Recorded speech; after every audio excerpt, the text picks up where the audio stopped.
우리가 읽은 이 말씀은 너무나도 잘 알고 있죠. 교회의 근원이 어디에서 시작되었는지, 교회의 시작이 어디에 있는지, 교회의 설립자가 누구인지, 교회의 주인이 누구인지를 분명하게 말씀하시는 겁니다. 예수님께서 가이사라 빌립보라고 하는 곳에서 제자들을 부르시고 이 놀라운 말씀을 하셨습니다. 이미 말씀드렸듯이 가이사라 빌립보라고 하는 지역은 판신전이 있는 그런 거대한 우상의 도시입니다.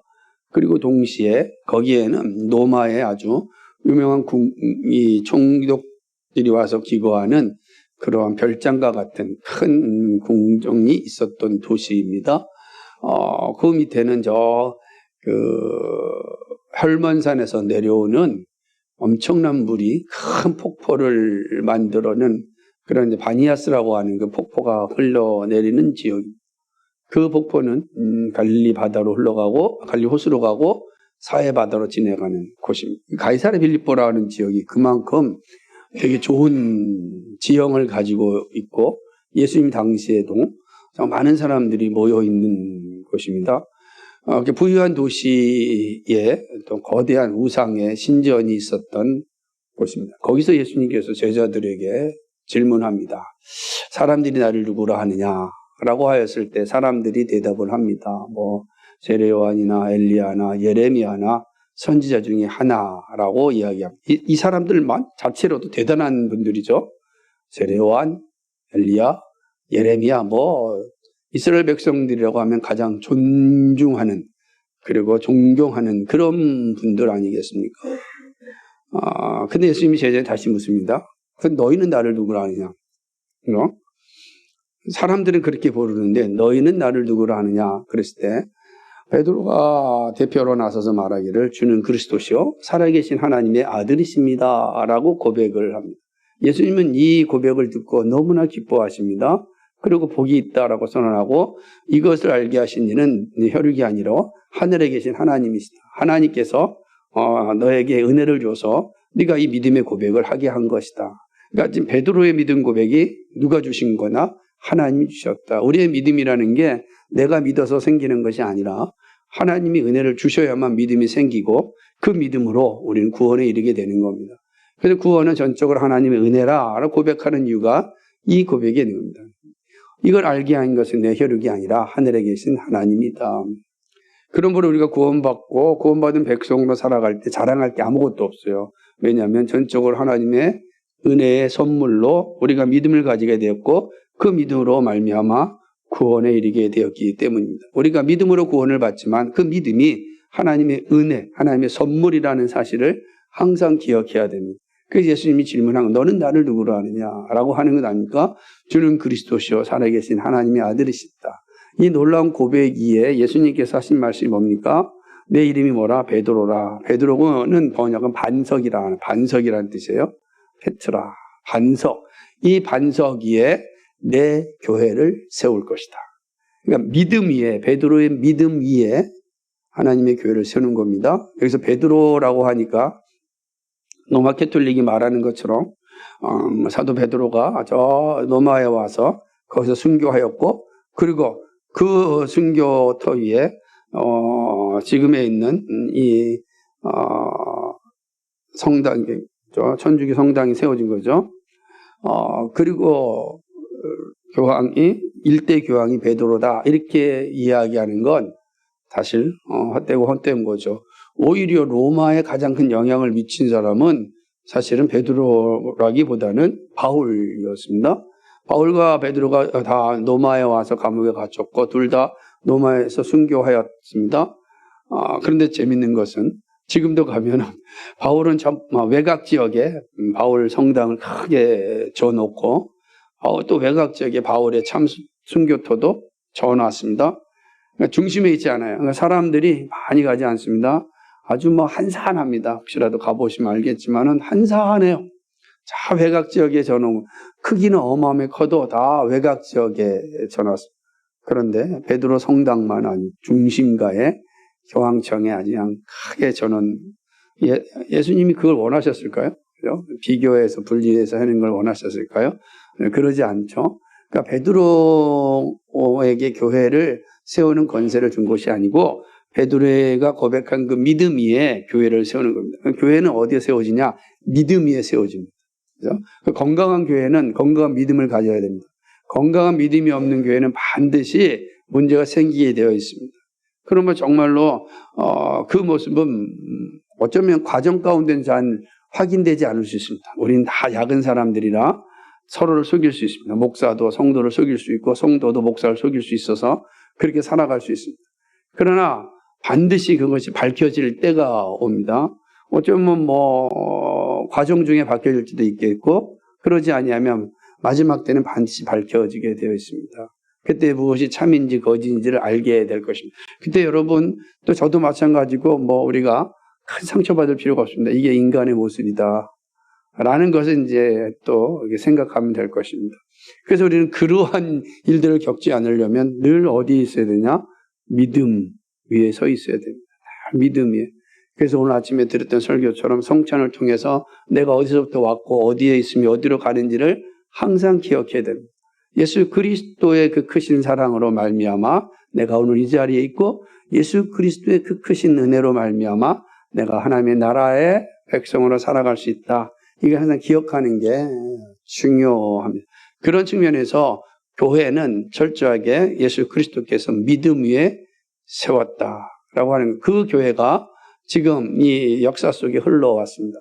그러나 로마 캐톨릭이 이 교회를 잘못 오해함으로 어떤 사적 소유, 사유화하였고 결국 말씀에서 떠난 시간이 1000년이라는 시간이 흘러가고 말았습니다. 5세기부터 시작된 5세기까지는 정말 건강하게 교회가 세워졌다고 보면 되는데 5세기부터 15, 16세기까지는 정말로 교회가 점점 타락하였고 믿음 위에 세워진 교회가 아니라 사람들의 욕망 위에 세워진 교회가 되었습니다. 그러니까 그건 이제 교회라고 할 수 없죠. 욕망 위에 세워진 교회의 당만 계속해서 남아 있었고 참된 복음이 나오지 않으니 사람들은 점점 피폐해지고 죽어가고만 있었습니다. 그런 시대에 하나님께서 5세기부터 준비하였던 그 믿음의 사람들을 지키시고 인도하여서 마침내 1517년에 불꽃을 터뜨렸습니다. 마틴 루터를 통하여서 그동안 교회를 향한 하나님의 뜻이 무엇인지를 분명하게 드러내었습니다.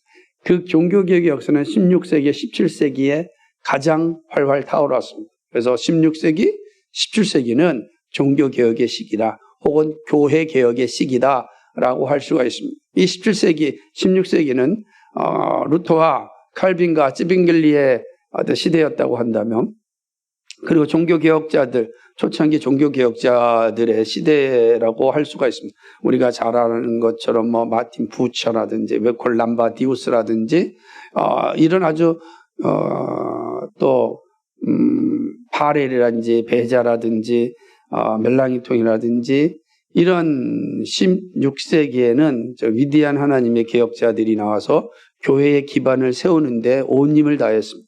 그래서 이때 나타나는 것들이 바로 신앙 고백서들이게 됩니다. 스코틀랜드에서는 잘 아는 것처럼 1560년에 우리가 다음 주부터 공부할 건데 스코틀랜드 신앙 고백서가 작성되었고 하이델베르 유리문다 다 작성되어지는 시기를 갖게 됩니다. 그리고 이거 17세기에 와서는 다시 견고한 신앙 고백서들을 통하여서 종교개혁을 탄탄하게 이제 기둥을 세우는 역할을 하는데 대륙에서는 또 도르트 신앙 고백서라든지 벨직 신앙 고백서를 통하여서 건강한 신앙을 세우었고 스위스 제2 신앙 고백서를 통하여서 또 프랑스 신앙 고백서라든지 이런 고백서를 통해서 종교개혁의 정신이 건강하게 세워지게 됩니다. 그리고 이제 이 1646년에 와서 모든 신앙 고백서들이 이제 거의 하나로 종합되어지는 그런 신앙 고백서 작성되어지는데 그것이 바로 웨스트민스터 신앙 고백서다. 대소요리 문답이다라고 할 수가 있습니다.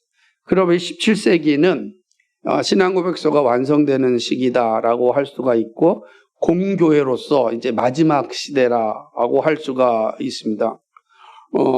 이 17세기에는 이제 특별히 이제 청교도의 시기다. 스코틀랜드는 언약도의 시대고 17세기에는 또 영국에는 이 청교도의 시대고, 그리고 청교도들이 이제 대륙을 떠나서 남아프리카 공화국, 그리고 저기 미국의 매사추세츠주에 이르는 이런 긴 항해를 통해서 이제는 그 종교개혁교회 이혼 장로교 또 개혁교회들이 전 세계로 흩어지는 그런 시대가 되었습니다. 물론 이에 따라서 로마 캐톨릭도 반종교개혁에 힘을 다했고, 그 대표적인 주자들이 바로 제수잇, 예수회죠. 이 예수회 파들이 엄청난 세를 불으면서 전 세계로 가장 먼저 선교를 시작을 합니다. 그래서 전 세계 선교 중에 특별히 아시아 선교는 로마 캐톨릭이 앞장섰습니다. 그래서 앞장서서 아시아의 선교를 진행하였다. 그리고 이제 17세기가 지나가게 되면 18세기는 부흥의 시대가 오면서 이제 교파가 많이 생기게 됩니다. 하나의 교회로서 세워지는 게 이제 어려워지게 되죠. 그 이후로부터는 공교의 회의가 없어요. 공교의 신앙고백서가 없습니다. 공교의 신앙고백서는 17세기로 마무리됐다라고 볼 수가 있는 것입니다. 자, 이게 이제 우리가 살펴보았던 이제 그동안의 일반적인 내용입니다. 오늘은 이제 우리가 마지막이에요. 종교개혁 이사 1685년까지는 마지막 해고, 그리고 종교개혁과 여성들에 대한 내용들을 살펴보게 될 것입니다.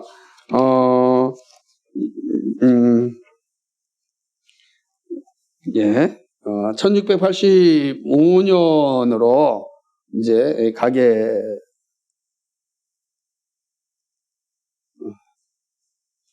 아이고 엄청나게 가네요. 맨 마지막 종교개혁 여성들 앞에 가야 되는데, 됐습니다. 1685년에 이제 우리가 알다시피 이제 17세기가 마감되는 시점이죠.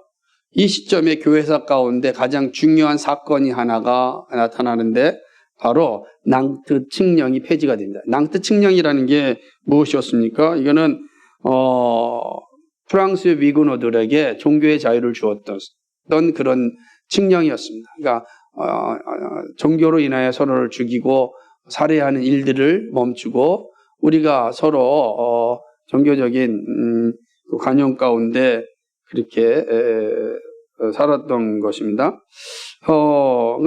낭트 칙령이 이제 집행될 때는 이 프랑스의 개신교들, 위군어라 그럽니다. 이들이 많은 박해로부터 보호를 받았습니다. 지금도 전 세계에서 로마 캐톨릭의 가장 강력한 지지 세력이 지지 나라가 어디냐면 프랑스입니다. 지금도 그렇습니다. 그러니까 예전부터 시작해서 지금까지도 프랑스는 로마 캐톨릭의 가장 우호적인 그런 나라예요. 그러니 그런 나라에서 개신교들이 신앙생활 한다는 게 쉽겠습니까? 그러니까 정말 많이 죽죠. 정말 위군어들의 이 순교 이야기는 참 끔찍할 정도입니다. 지난번에 말씀드렸듯이 여러분이 알고 있는 그 화려한 이 에펠탑, 그 에펠탑은 위군어들의 공동묘지랍니다. 공동묘지예요. 그 위에 그 화려한 그 에펠탑이 세워지지 않았습니까? 여러분이 낭만의 강이라고 하는 프랑스의 세느강, 얼마나 멋있어요. 세느강 낭만의 강이지만 그 세느강은 바로 프랑스 위군어들이 수장됐던 그런 강, 얼마나 많은 그 위군어들이, 개신교인들이 프랑스의 세느강에 다 이게 수장돼서 순교를 당했는지 모릅니다. 그러니까 프랑스의 그 아름다운 유적지들은 사실은 이 순교의 피가 흘러가고 있는 그런 나라입니다. 그럼에도 불구하고 지금도 엑스프로방스라고 하는 지역을 중심으로 해서 여전히 건강한 위군어 이 교회들이 세워지고 있고 여전히 진행되고 있다는 건 정말 위대한 하나님의 섭리라고 할 수가 있습니다. 그런데 1685년에 이 낭트 칙령이 루이 14세에 의하여 폐지되었습니다. 이유는 뭐죠?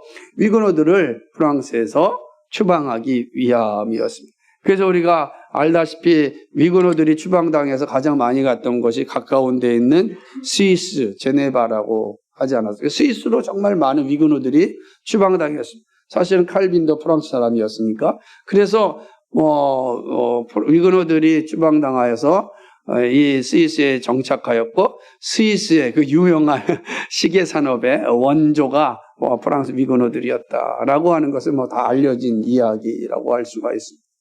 이렇게 해서 17세기가 끝나게 되는 것입니다.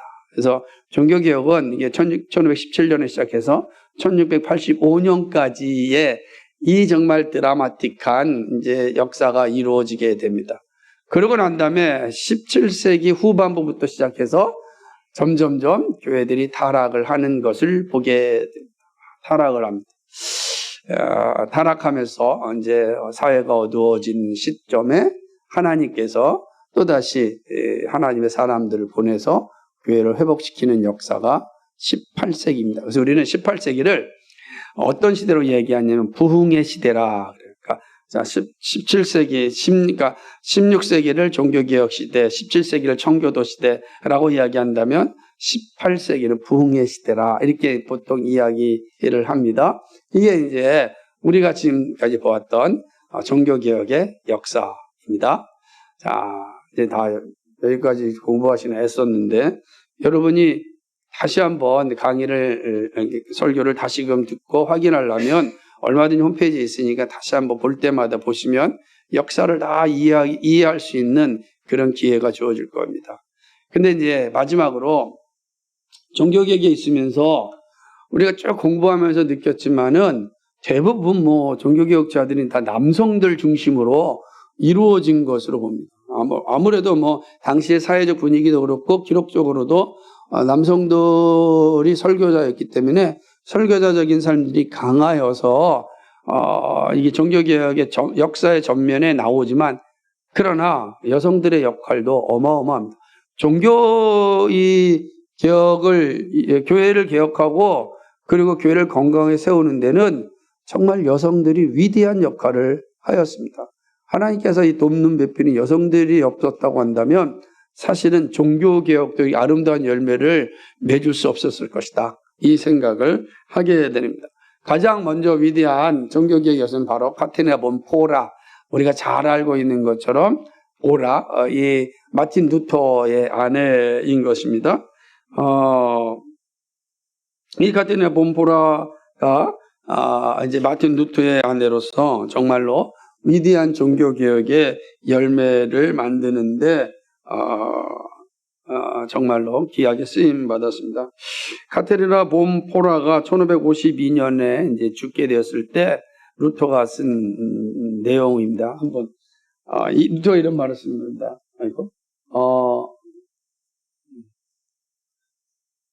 슬픔이 너무 커서 어떤 말로도 이 비통한 마음을 표현할 길이 없네요.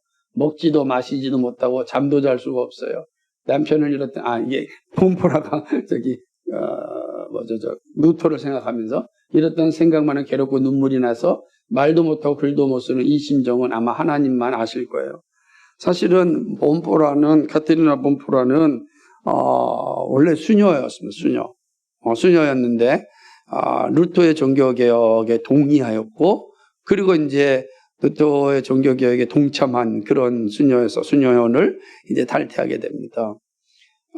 그리고 이제 루터가 사제도 얼마든지 결혼할 수 있다라고 하는 선언을 하게 되는, 이건 엄청난 이제 반항이었죠. 왜냐하면 이 수도사들의 신부들의 결혼 금지는 교황의 칙령으로 이루어진 건데 무슨 소리냐? 교황 칙령 위에 하나님의 명령이 있다. 하나님의 법에 따라 얼마든지 결혼할 수 있다라고 하였습니다. 그런데 불구하고 루터 자체가 그렇게 결혼하지를 못하였습니다. 그런데 바로 이 카테리나 본 포라가 그러면 내가 당신과 결혼하겠다 해서 이 수녀가 이 루터와 결혼을 하게 되죠. 그러니까 사제와 수녀의 결혼은 엄청난, 이 자체로서 하나의 교회 개혁의 표지라고 할 수 있어요. 이 자체로서. 그러니까 교황이 세웠던 모든 것들을 다 파괴하는 거죠. 그리고 정말 어렵고 힘든 시간들을 이 본 포라가 이제 이끌어갑니다. 루터는 끊임없이 종교개혁을 하며 이곳저곳으로 돌아다니면서 설교를 해야 됐고 또 강의를 해야 됐습니다.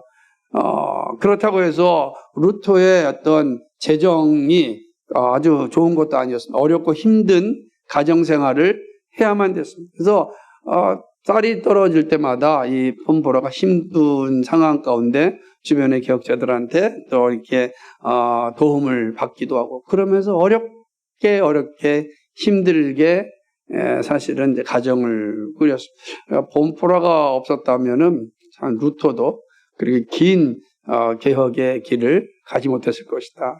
이 카테리나 이 폼포라의 정말 큰 역할은 대단한 거죠. 그래서 여기가 보게 되면은 이게 이제 이 잘 보이는지 모르겠지만 이 사진에 보게 되면 여기가 루터 하우스에 들어가는 입구에 있는 폼포라의 동상입니다. 그래서 루터 하우스 집 앞으로 폼포라가 딱 나와가지고 가는 그런 형상을 만들어 놨습니다.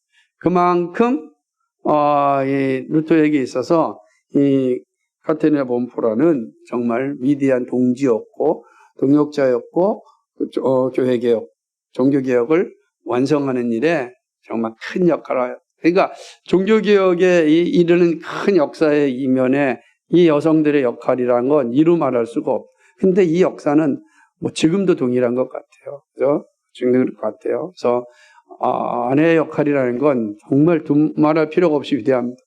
여러분 남성들은 항상 기억해야 됩니다. 아내를 정말 존중하는 사람이 정말 위대한 역사를 이루는 사람이 될 수 있다. 그래서 그 사실을 잘 보여줍니다. 그래서 정말 아내를 사랑하셔야 됩니다. 아내를 결혼을 해야 될 분들 아내를 사랑하셔야 돼요. 제가 이번 주 그 홀시학교 주제가 이제 이 크리스찬의 결혼과 가정관인데 바르게 잘 배울 수 있는 시간이 되었으면 좋겠습니다. 정말 우리가 그게 필요한 부분이 있다라고 하는 거죠. 그게 종교의 역사를 통해서도 보여줍니다. 두 번째 인물은 바로 이 비브란디스 노젠블라트라고 하는 것입니다. 이분 정말 대단한 분입니다. 이분은 진짜 노젠블라트는 종교개혁자들의 신부예요. 무슨 말이냐면 보세요. 여기만 읽어보면 알게 됩니다. 첫 번째, 루드비 켈러와 결혼해서 딸 한 명을 낳습니다. 1520년 2년 살았습니다. 2년 살고 딸 한 명을 낳습니다. 여기 루드비 켈러가 이제 종교개혁자입니다. 두 번째, 1528년에 웨콜 람바디우스와 결혼해서 딸 2명과 아들 1명을 낳습니다. 웨콜 람바디우스는 또 마찬가지로 프랑스 좀 위대한 그 종교개혁자 중에 하나입니다. 이에 베론, 바젤인가? 여기에 이제 아주 위대한 그 종교개혁자 중에 한 사람입니다. 31년까지 살았습니다. 몇 년 살았습니까? 3년 살았죠, 3년. 그러고 난 다음에 볼프강 카피토와 이제 결혼을 하게 됩니다. 32전에 41년, 9년 정도 살았습니다. 5명의 자녀를 낳습니다. 그리고 또 카피토가 더 일찍 사망합니다. 그 다음에죠, 마틴 부처가 1542년부터 51년까지 또 블란트와 결혼한 2명의 자녀를 낳습니다. 이게 종교개혁자 당시 종교개혁자들은 오늘날 생각하는 목사의 삶이라고 생각하면 안 돼요. 다 목숨 걸고 다 목숨이 걸고 사역을 했던 그런 시대였습니다. 언제 죽을지 모르는 겁니다. 언제 죽을지 모르는 사람. 그러니까 늘 불안할 수밖에 없는 그런 상황 가운데 이 노젠블란트는 각 종교개혁자 그리고 재밌는 거는 단순히 이것이 욕망에 따라서 한 것이 아니라 다 서로에게 추천을 해서 서로 중매를 하고 서로에게 소개를 해서 같이 가정을 꾸려서 지속적인 종교개혁을 일으킬 수 있도록 그런 격려를 했던 것입니다. 그러니까 이 노젠블라트는 그런 종교개혁자들 신실하고 당대에 가장 존경을 받았고 그리고 많은 사람들에게 영향을 줬던 그러나 다들 일찍 사망한 이런 종교개혁자들과 가정을 꾸리고 그 모든 남편들을 뒷바라지를 다 했습니다. 루터도 마찬가지지만 여기 있는 사람들은 더 어렵게 살았던 사람들입니다. 다 어렵고 힘들게 살았던 이분들을 다 이렇게 뒷바라지했던. 그래서 비브란디스 노젠블란트를 사람들이 평가하기를 종교개혁의 신부라. 뭔지 잘 모르지만 이 종교개혁의 신부라. 정말 교회개혁이 이렇게 성공하고 또 잘 진행될 수 있었던 것은 바로 이런 노젠블란트와 같은 그런 위대한 하나님의 딸이 있었기 때문에 이루어진 것이 우리가 기억을 해야 되는 겁니다. 여성들이 얼마나 위대한 존재인지 한국도 마찬가지죠. 한국교회 초기를 보거나 지금까지도 한국교회 여성들의 역할은 정말 위대하죠. 사모의 역할 아무나 할 수 있는 게 아니죠. 얼마나 힘들고 지치고 어려운 길입니까? 수없이 많은 사람을 상대한다는 건 정말 스트레스가 이루 말할 수 없는, 그렇다고 해서 뭐 마음껏 이렇게 돈을 쓰면서 살 수 있는 것도 아니잖아요. 옷 하나 사 입어도 정말 그냥 온갖 눈치 다 생각하며 사 입어야 되는 그런 모습 아닙니까? 혹이라도 한번 명품 사 입으면은 온갖 그냥 그 보라사를 맞아야 되는 그런 위치 아니겠어요? 그러니까 그런 상황 가운데 오늘 한국교회가 세워지지 않았나. 또 마찬가지입니다. 성도들, 여성도들의 역할이란 이루 말할 수 없어요. 제가 어릴 적에 지금도 기억하는 건 제가 다니던 교회도 그 어려운 상황 가운데 교회를 세우기 위하여서 그냥 모든 그 권사님들, 집사님들이 다르게 헌신해가지고 교회를 세우는 모습을 지금도 생생하게 기억합니다. 지금 같으면 거의 불가능할 거예요. 기꺼이 자기 집도 저당 잡혀서 그 교회를 세우는 일에 헌신을 하죠. 그 어려운 시기예요. 그죠? 제가 70년대니까 70년대 그 어려운 시기에 80년대 그 어려운 시기에 그 일들을 하는 때는 그건 사람의 힘으로 능력으로 하는 것이 아니라 정말 하나님의 은혜가 있는 거죠. 우리 시대는 불가능하죠. 아마 그렇게 했다면 큰일 날 겁니다. 그러나 어쨌든 이 시대에도 이런 노젠블란트와 같은 비브란디스 노젠블란트 같은 위대한 하나님의 딸이 이 교회 개혁을 건강하게 세웠다라고 하는 것입니다. 또 그 다음 이제 아델렌트 드 비르 칼빈입니다. 이 아델레트 드 비르는 원래 과부였습니다. 그러니까 남편을 잃었던 여인이었습니다. 근데 칼빈 혼자 살았거든요. 칼빈 병약합니다. 그래서 칼빈의 별명이 뭐냐면은 걸어다니는 종합병원이었어요. 그냥 온갖 병을 다 안고 있는 55세 일찍 나이 가지 않습니까? 정말 그냥 그 교회를 바르게 세우고 개혁하기 위해서 그 수없이 많은 글을 남기자. 성경 주석을 다 쓰고 그 다음에 기독교 강요 뿐만 아니라 우리가 하는 시편 찬송가를 만드는 일에 그리고 또 피난 온 그 영어권 사람들에게 다시금 복음을 전해서 다시금 돌아가서 교회 개혁을 완성할 수 있도록 독려하는 강의하는 일에 최선을 그 대표적인 사람이 바로 존 녹스 아닙니까? 존 녹스도 칼빈에 와서 배워서 스코틀랜드에서 교회 개혁을 완성했던 그런 사람 그 일들에 집중하며 살았으니까 사실은 가정을 꾸린다는 건 정말 말도 안 되는 일이었죠. 그런데 마틴 무처 아까 우리가 비브란디스 노젠블란트의 마지막 남편이었던 마틴 무처가 이 미망인을 이 칼빈과 이 주선에서 결혼을 하게 됩니다. 아들과 딸을 낳았지만 둘 다 어려울 적에 다 죽게 됩니다. 오늘날에는 잘 치우지만 당시에는 참 모든 게 열악했기 때문에 아들, 딸이 다 죽습니다. 얼마나 참 칼빈이라는 사람을 보면은 교회를 세우기 위하여 자신의 전 인생을 살았지만 그 개인의 삶으로 볼 때는 참 비참하죠. 그냥 걸어다니는 종합병원으로 살았습니다. 여러분, 온갖 질병이 다 있었다는 거예요. 여러분이 우리가 알고 있는 그 위대한 칼뱅이요, 정말 온갖 질병을 가지고 살았어요. 예. 그래도 그는 끝까지 하나님 나라를 위해서 위대한 일을 감당하였습니다. 결혼을 했는데 자녀도 다 일찍 사망하게 되는 것입니다. 참, 이 아델란테 디 비르는 칼빈의 그 죽음 앞에서도 나는 할 수 있는 최선을 다하여 내 일을 하고 있다. 그러니까 정말 이러한 여성들이 있었기 때문에 정말로 교회는 무너지지 않고 세워지고 있었다라고 할 수가 있는 겁니다. 정말 하나님의 사람, 이분들뿐만 아니라 정말 많이 있지만 몇 사람만 소개하는 것이고, 제가 예전에 우리 필독도서로 종교개혁과 여성들이라고 하는 책에 여러분 분명히 꽂혀 있을 겁니다. 한번 읽어보시면 거기에 그 사람들의 일대기가 잘 기록되어 있는 것을 이제 보게 될 것입니다.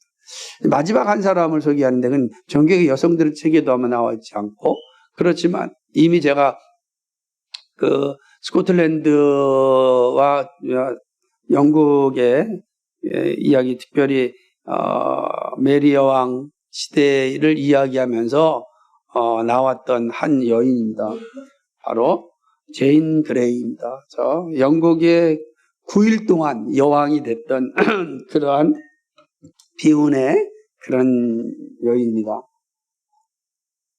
세상적으로 보면 참 비운의 여인인 거죠.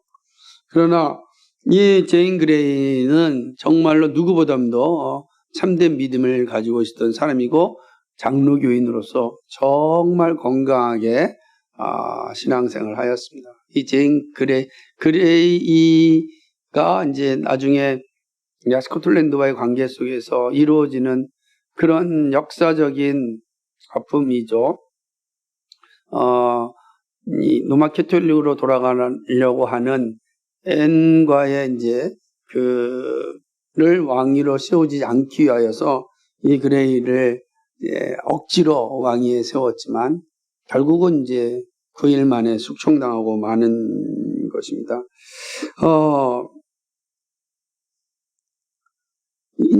예를 들자면 영국 성경회로 돌아오기만 한다면 얼마든지 죽이지 않겠다라고 하는 그러한 제안을 받았지만 제인 그레이는 그렇지 않았습니다. 나는 여기서 참된 그리스도인 여성으로 죽음을 맞이합니다. 그리고 나는 어떤 수단도 아니 오직 그리스도의 피로만 구원받을 수 있음을 믿습니다. 이게 이제 여왕이란 말이에요. 그죠? 9일 동안. 근데 이 여왕이 분명하게 고백하는 것, 나는 다시금 돌아가지 않고 오직 참된 그리스도인으로 죽겠습니다. 우리의 구원은 예수 그리스도 한 분입니다. 이게 정말 멋있는 신앙의 고백. 이러한 신앙의 여성들이 있었기 때문에 종교개혁은 건강하게 세워졌다. 이게 이제 그 그림입니다. 눈을 가리고 이 제인 그레이를 처형하였던 그런 장면들을 이제 그림으로 남겨 놓았습니다. 그러니까 단두대죠. 그러니까 참 하나님 믿음이 무엇인지를 그냥 삶으로 보여줬던 이 여왕이 아주 어린 젊은 그 여왕이 얼마든지 말 한마디면 자유를 얻을 수 있고, 그리고 참 편안한 인생을 살 수가 있는데, 그거는 지금 눈에 보이는 그 나라가 아니라 주와 함께하는 영원한 나라를 소망하였습니다. 그러므로 배교의 자리가 아니라 참된 믿음의 고백의 자리로, 순교의 자리로 섭니다. 이런 이들이 교회를 세웠습니다.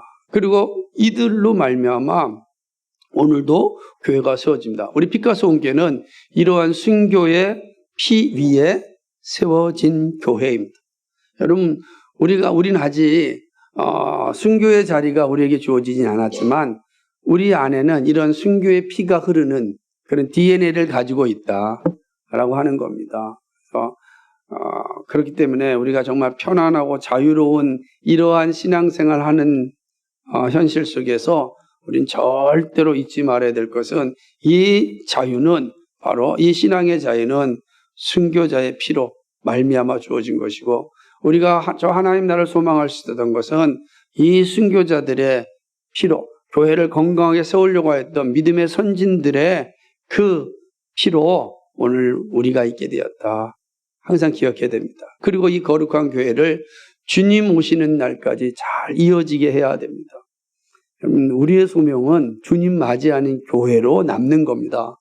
여러분, 그래서 청년들이 정말로 앞선 이 믿음의 집사님들과 장로님들의 신앙을 잘 본받아서 여러분이 가정을 꾸리고 여러분의 신앙을 우리 중고등부 주일학교 친구들에게 잘 흘려보내서 그 친구들이 계속해서 주님 맞이하는 교회로 존재해야 됩니다. 그것이 교회가 존재하는 이유입니다. 단지 한 시대에 잘 먹고 잘 살다 끝나가는 것은 그것은 교회가 아닙니다. 그죠? 그건 종교 기업이나 종교 사업을 하는 거지. 우리가 하는 유일한 목적은 주님 맞이하는 거예요. 주님 오실 때까지 주님 맞이하는 교회로 세워져야 합니다. 그러니까 여기에는 저와 여러분이 정말 최선을 다하여 헌신해야 되는 것입니다. 그래야만 되는 거지 한쪽만 잘해도 되는 것도 아니지 않습니까? 그게 바로 믿음의 선배들이 보여준 거예요. 이들은 다 같은 마음으로 이렇게 믿음의 길에 서서 교회를 세웠습니다. 우리는 이 믿음의 선배들의 후배들로서 다시금 우리 시대의 교회를 바르게 세워나가는 일에 온 힘을 다할 수 있기를 소망합니다. 이상입니다. 예, 혹시라도 질문 있으시면 말씀해 주시고, 이렇게 해서 이제 우리가 종교개 역사 1500년도부터 1685년까지의 모든 공부를 마치게 되었습니다. 사진을 하나하나씩 본다면 또 기억이 잘 나리라 생각을 합니다.